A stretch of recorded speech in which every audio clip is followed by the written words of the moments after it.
నమస్కారం గురువుగారు. ఆయుష్మతి భవ. గురువుగారు మనం ఇప్పుడు పేర్ల గురించి మాట్లాడుకుంటున్నాం. అంటే వాళ్ళ నంబర్‌లు మారుస్తే ఎలా ఉంటుంది వాళ్ళ జీవన విధానం అని. హరి గురించి మాట్లాడుకుందాం సార్. ఇప్పుడు ఎలా హరి అనే పేరు పెట్టుకున్నవారు? ఇప్పుడు మీరు అడిగే క్వెషన్ ఏంటంటే, అదే శ్రీహరిని హరి అని పిలిస్తే ఎలా ఉంటుంది? హరి అని పిలిస్తే ఏమైపోతుందంటే 4 అక్షరాల్లో పేరు. హ్మ్. 4 అక్షరాల్లో పేరుంటే ఎవరికైనా సరే హ్మ్. కామన్‌గా ఉండే ఈక్వేషన్ ఏంటంటే డి స్క్వేర్ అంటాం. డి స్క్వేర్ అంటే ఓకే. డిలే అండ్ డిస్టర్బెన్సెస్ ఒక ప్యాకేజ్ లాగా వస్తాయి. హ్మ్. డిలే అంటే ఆలస్యము, హ్మ్. డిస్టర్బెన్స్ అంటే అడ్డంకులు. హ్మ్. ఆలస్యము, అడ్డంకులు లైఫ్ అంతా ఇదే జరుగుతూ ఉంటుంది. హ్మ్. అడుగడుగునా అడ్డంకులే. హ్మ్. తర్వాత వీళ్ళు ఈ హరి, హరి అని ఎక్కువగా పిలిచి హరి, హరి, హరి అని ఎక్కువగా పిలుస్తూ ఉంటే, హ్మ్. అది పుణ్యం వస్తుందేమో శ్రీహరి పేరు అవును. విష్ణుమూర్తి పేరు అవ్వడం వల్ల గానీ, హ్మ్. బట్ ఆ వ్యక్తికి మటుకు బ్యాడ్ లక్ అనేది అతని అకౌంట్‌లో డిపాజిట్ అవుతూ ఉంటుంది. హుహుహు. పిలిచినప్పుడల్లా కొంత నెగెటివ్ ఎనర్జీ అతని అకౌంట్‌లో డిపాజిట్ అవుతూ ఉంటుంది. ఓకే. ఎంత సంపాదించినా డబ్బులు నిలబడవు. హ్మ్. జనరల్‌గా అంటే ఆ హరి అని పిలవడం అనేది ఆ వ్యక్తి యొక్క జాతకాన్ని బట్టి, ఆ వ్యక్తి యొక్క పరిస్థితిని బట్టి హ్మ్. ఒక్కొక్క వ్యక్తికి డిఫర్ అవుతుంది. కానీ హ్మ్. ప్రాబ్లమ్స్ మటుకు కామన్‌గానే ఉంటాయి. ఓకే. ప్రాబ్లమ్స్ అనేవి ఉంటాయి. కామన్‌గా. ఒకళ్ళకి ఒక రకంగా ప్రాబ్లమ్ ఉంటే ఇంకోళ్ళకి ఇంకో రకంగా ప్రాబ్లమ్ ఉంటుంది. హ్మ్. ఇప్పుడు జనరల్‌గా కామన్‌గా హరి అనే పేరుకి ఉండే లక్షణాలు ఎలా ఉంటాయంటే, హ్మ్. వీళ్ళు తల్లిచాటు బిడ్డగానో, ఓకే. లేకపోతే కొంగుచాటు కృష్ణుడిలాగానో, ఓకే. నాదేముంది అంతా మా అమ్మగారు చెప్పాలి అని ఓకే. కొంతమంది. ఆ! పెళ్లి కాకపోతేనేమో అలా. మా అమ్మ చెప్తేనే చేస్తాను. మా హ్మ్. అమ్మకి చెప్పకుండా నేనేది చేయను. హ్మ్. మా అమ్మ ఓకే అంటే చేస్తాను. హ్మ్. ఇలా ఉంటారు. హ్మ్. పెళ్ళయిన తర్వాత హ్మ్. నాదేం లేదండి మొత్తం మా ఆవిడే. ఆవిడ ఓకే అంటే చేస్తాను. ఓకే. మంచిదే ఈ విషయం మంచిదే. హ్మ్. కానీ వీళ్ళనేది వీళ్ళకి ఒక ఇండివిడ్యుయాలిటీని కోల్పోతారు. ఓకే. వీళ్ళకి ఒక స్వతంత్రంగా వీళ్ళు నిర్ణయం తీసుకొని లీడ్ చేయడాన్ని ఓకే. ధైర్యం చేయలేరనమాట. ఏంటి వీళ్ళకి జీవితంలో అభివృద్ధి, పురోభివృద్ధి అనేది లేకుండా, హ్మ్. అభివృద్ధి అంటే ఏంటో తెలియకుండానే వాళ్ళ జీవితం నడుస్తూ ఉంటుంది. వీళ్ళ జీవితం హ్మ్.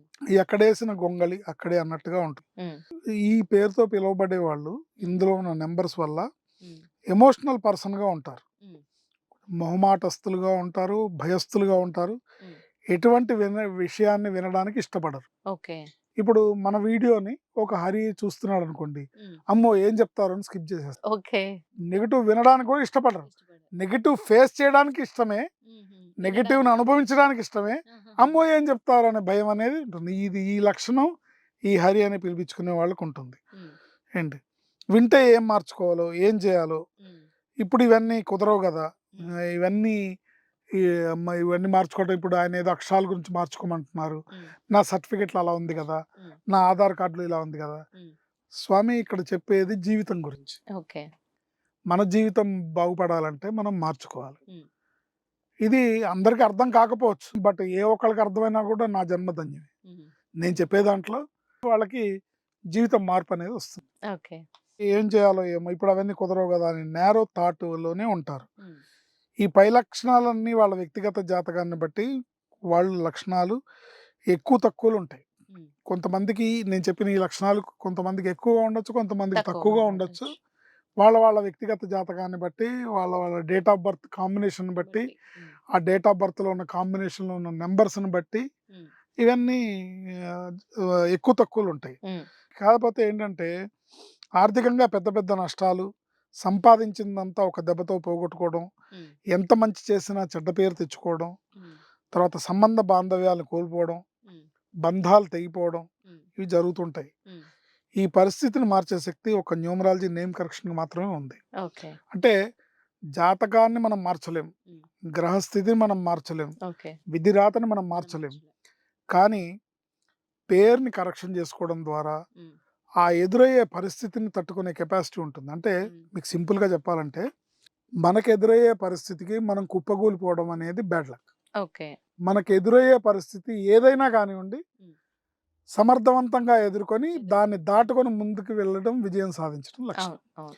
సో, పేరులో రాంగ్ నంబర్ ఉన్నదానికి, మంచి హ్మ్. నంబర్ ఉన్నదానికి డిఫరెన్స్ ఇది. చాలా మందికి ఇది అర్థం కాదు. ఓకే. పేరుతోని జీవితం మారిపోతుందా? పేరుతోని తలరాత మారిపోతుందా? హ్మ్. పేరు వల్ల మనకి లేనివొచ్చేస్తాయా? హ్మ్.